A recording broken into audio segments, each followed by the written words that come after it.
오늘 말씀의 주제는 친밀함입니다. 여러분, 친밀함이 뭘까요? 친하다는 거죠.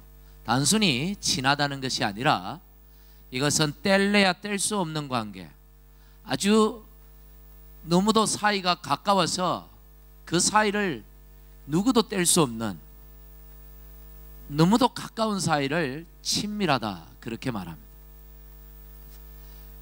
여러분 중에도 아주 친밀한 그런 사이가 있잖아요. 주일날 보면, 교회 보면 부모들 아기를, 예쁜 딸을 안고 있는 우리 아빠들이 있어요.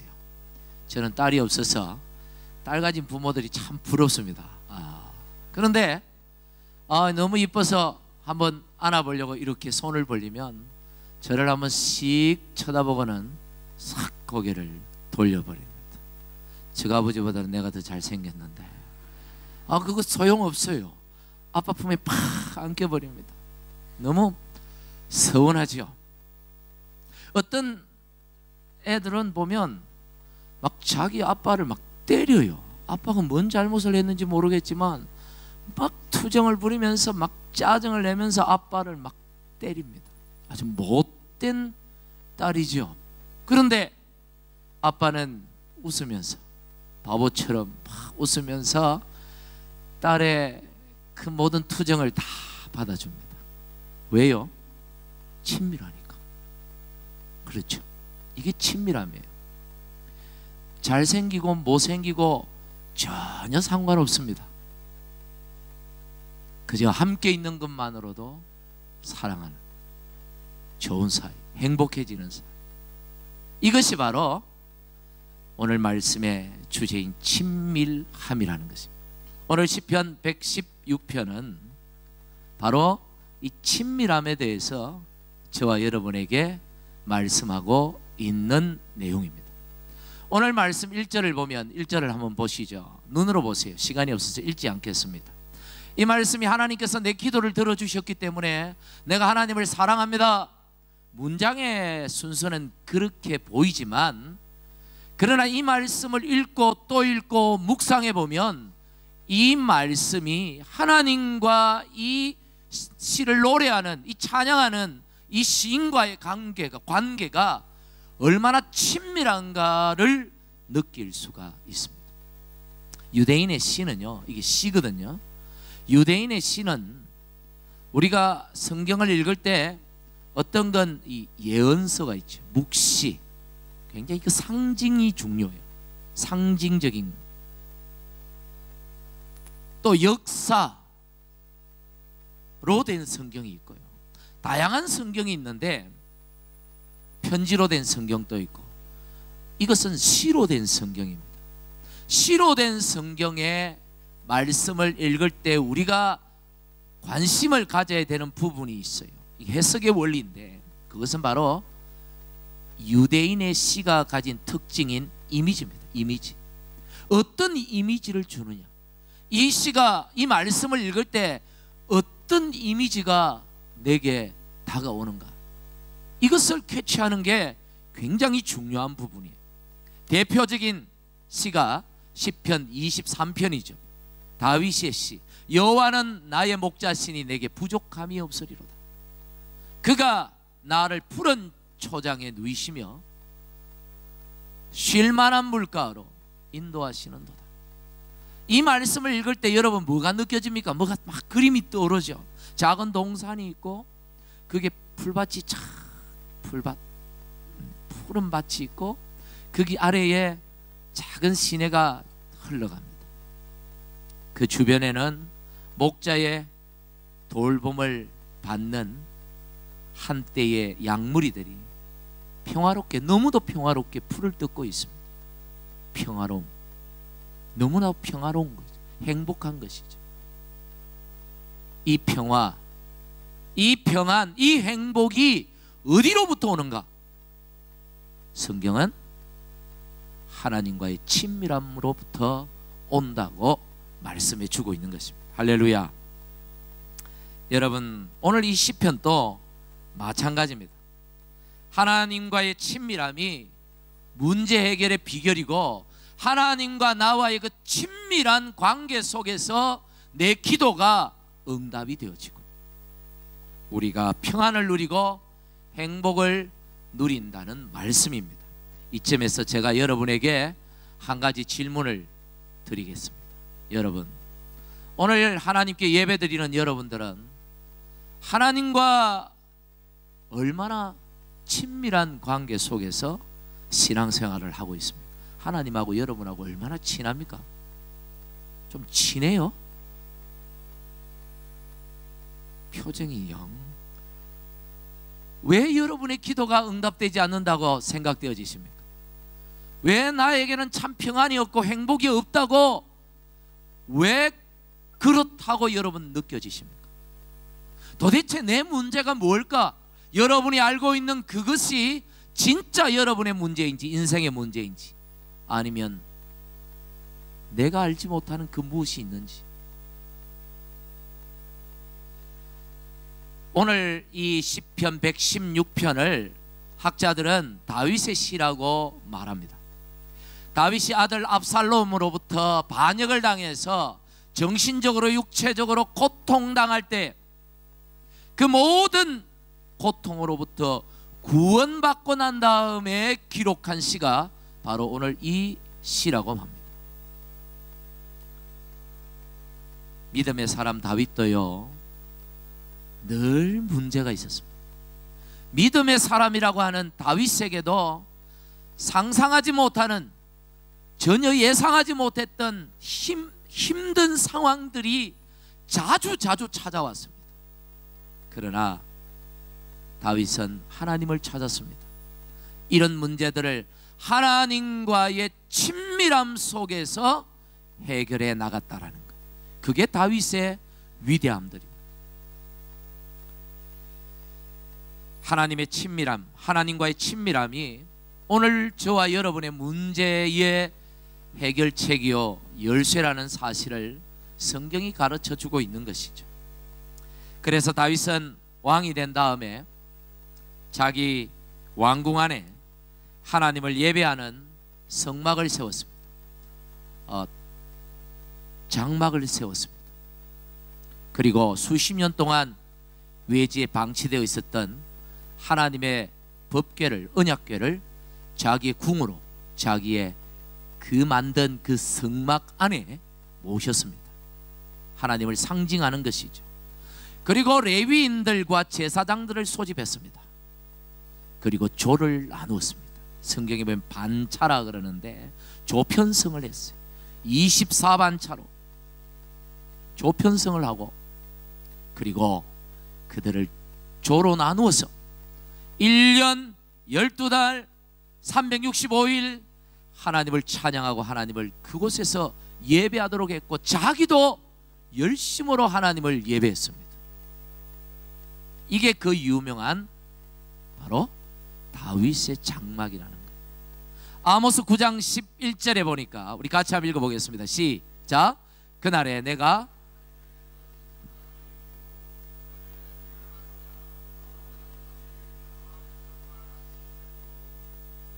다윗이 죽고 200년이라는 세월이 흘렀습니다. 하나님을 예배하던 그들의 마음이 식어지고, 그들의 마음은 점점점 하나님과 멀어지고 영적으로 타락하고 그들은 하나님을 떠났습니다. 그때 하나님께서 아모스라는 한 선지자를 택하여 하나님의 백성들인 이스라엘에게 보내시고 말씀하시기를, 내가 너희들 가운데 허물어진 다윗의 무너진 장막을 다시 세울 것이다 말씀하신 것이죠. 하나님은 오늘 또 우리 안에 무너진 다윗의 장막을 세우기를 원하십니다. 우리 교회 안에 무너진 하나님의 성막을 세우기를 원하신다는 사실입니다. 그렇게 되기를 간절히 소원합니다. 할렐루야. 여러분, 그런데 왜 우리가 하나님과 좀 가까워지고 싶은데, 하나님과 좀 친밀해지고 싶은데 왜 안 될까? 왜 잘 안 될까? 쉽게 말해서 여러분들 중에 기도 많이 하는 분들도 있지만 정말 기도 안 하는 분들이 있어요. 어떻게 저렇게 기도 안 하고 살 수 있나? 기적입니다. 하나님 은혜예요. 왜 기도하지 않을까? 두 가지 이유가 있다고 생각됩니다. 하나는 기도할 필요가 없을 만큼 내게 아무런 문제가 없기 때문에. 두 번째는 하나님 안 믿었어. 기도해봤자 소용이 없다고 생각하니까 기도하지 않는 거죠. 그렇죠? 하나님이 정말 살아계시고 내가 기도하면 내 모든 기도를 하나님께서 들어주신다는 사실을 확실히 내가 믿는다면 반드시 아무리 바빠도 피곤해도 기도하게 될 것입니다. 그런데도 기도하지 않는 이유는 문제없는 사람은 없을 테니까 결국 하나님 믿지 않는다는 얘기고, 기도의 능력을 믿지 않는다는 얘기고, 기도해봤자 하나님께 나아가봤자 별 소용이 없다고 생각하기 때문에 기도하지 않는 것입니다. 그렇죠? 솔직히 결국 친밀함의 문제는 어떤 문제인가? 친밀함의 문제는 결국 믿음의 문제. 하나님의 사랑을 믿느냐? 나를 향한 하나님의 그 마음을 믿느냐? 나를 택하시고 나를 자녀 삼으신, 나를 오늘 이 시간도 내 마음을 원하시는 그 하나님을 내가 받아들이느냐? 이 문제가 해결되지 않는다면 우리는 절대로 교회 온다고 하더라도, 열심히 사역을 한다고 하더라도 하나님과 친밀해질 수 없을 겁니다. 제가 얼마 전에 5부작으로 된 KBS 인간극장, 여러분 안 보는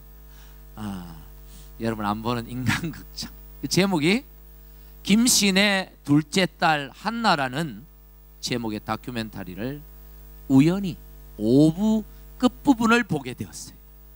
뭔가 검색을 하다가 그래서 좀 관심이 있어서 1부부터 다시 보기 시작했습니다. 찾았어. 여러분도 한번 보세요. 한나는 폴란드 백인 소녀입니다. 이 아이의 엄마가 아이를 가졌는데 아이가 좀 뱃속에서 자란 다음에 이게 낙태를 하려고 하니까 안 되니까 한국에 수술을 하려고, 중절 수술을 하려고 한국에 찾아왔습니다. 결국 수술을 못하고 아이를 낳았습니다. 그리고 3개월 만에 아이를 버리고 가버렸습니다. 이 아이는 친엄마한테 버림을 당했습니다. 그래서 이 아이를 입양을 시켰는데, 한국에 사는 그래도 동족인 폴란드 사람 부부에게 입양을 시켰는데, 이 부부가 입양을 하고 4년 만에 파양을 해버렸습니다. 아이를 버려버렸어요. 참 못됐죠. 안타깝게도 이 아이는 버림을 2번이나 당했습니다. 그리고는 다행히 감사하게도 한국 어떤 한 여인을 만났습니다. 새엄마가 되어주기로 하고 그 아이를 입양했습니다. 혼자 사는 그 여인은 아이를 사랑으로 품었지만 안타깝게도 4년 만에 대장암으로 세상을 떠나버렸습니다. 3번 버림을 당했습니다. 참 기구한 인생이죠. 이 새엄마가 죽기 전에 전라남도 여수에 있는 한 요양병원에 입원을 하고 있었는데, 죽어가면서 그 병원의 직원인 부부에게 한나를 부탁했습니다. 이 부부는 딸이 하나 있기 때문에, 또 백인 여자아이, 금발머리 여자아이이기 때문에 거부했습니다.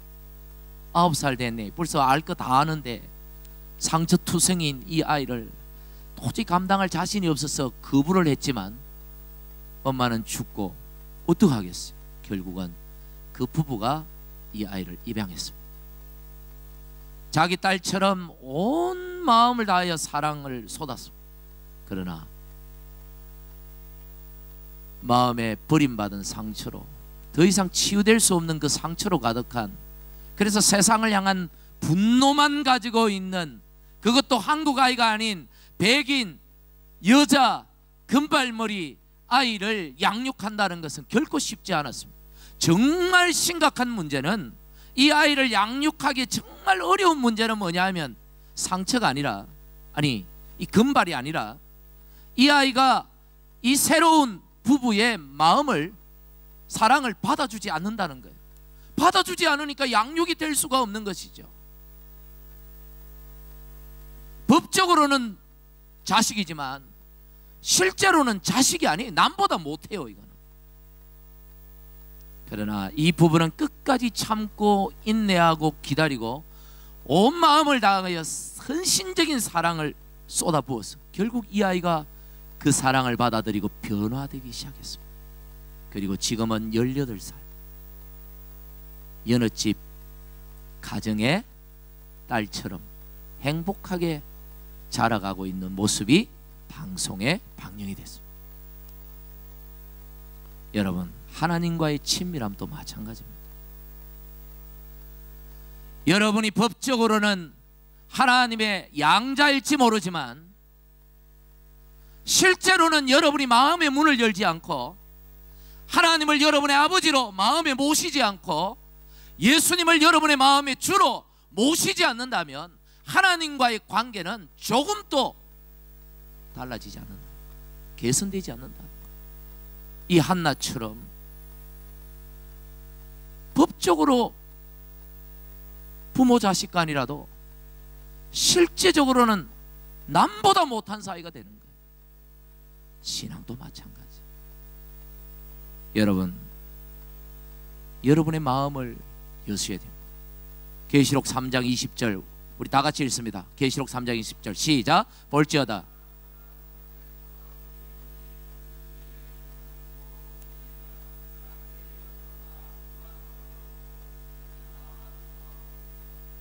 하나님은 우리의 마음을 강제로 여시는 분이 아닙니다.